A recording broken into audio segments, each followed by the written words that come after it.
لوگ تو بہت ہوتے ہیں ہماری زندگی میں، مگر ایسے کم ہی ہوتے ہیں جنہیں ہمارے ایمان اور آخرت کی فکر ہو۔ خیال رکھیے گا ایسے لوگ کبھی کھونے نہ پائیں۔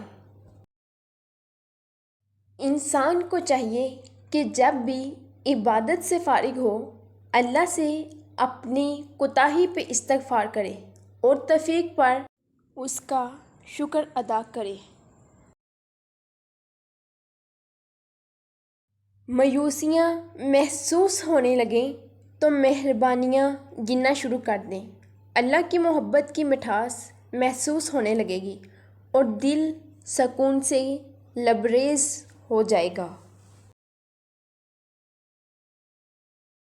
اپنے ہاتھ سے جتنی خیر لوگوں میں بانٹ سکتے ہو بانٹ دیں، کیونکہ آپ نہیں جانتے کہ کب موت آپ تک پہنچے اور آپ کی ساری توفیقات چھین لے جائے۔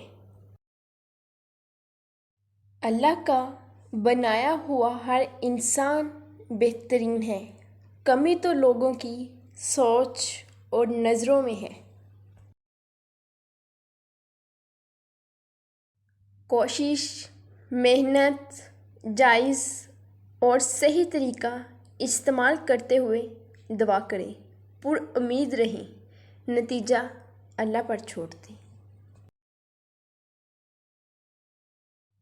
انسانوں کے قانون میں اگر اعتماد ٹوٹ جائے تو وہ واپس نہیں آتا، اور اللہ تعالیٰ کے قانون میں جو شخص گناہ سے توبہ کر لیتا ہے وہ اس شخص کی طرح ہو جاتا ہے جس نے کبھی کوئی گناہ ہی نہیں کیا۔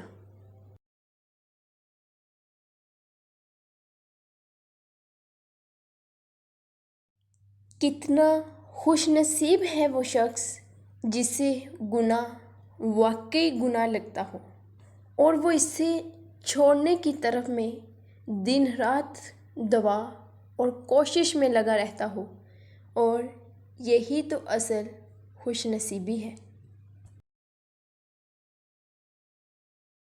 تمہاری روح کو تسکین ملے گی، تم کرب کے لمحات میں قرآن پڑھا کرو۔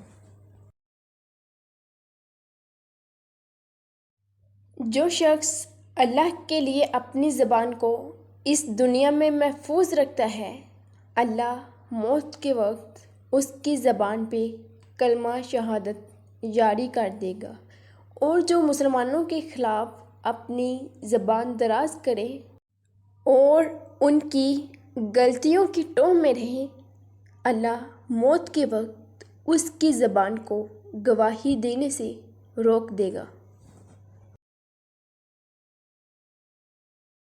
ہر چیز ہمیں ملنے کے لیے نہیں ہوتی، کچھ چیزیں خوبصورت دھوکہ اور بدترین شر ہوتی ہے، اس لیے کسی چیز کے نہ ملنے پر اللہ کریم سے بدگماں نہیں ہونا چاہیے۔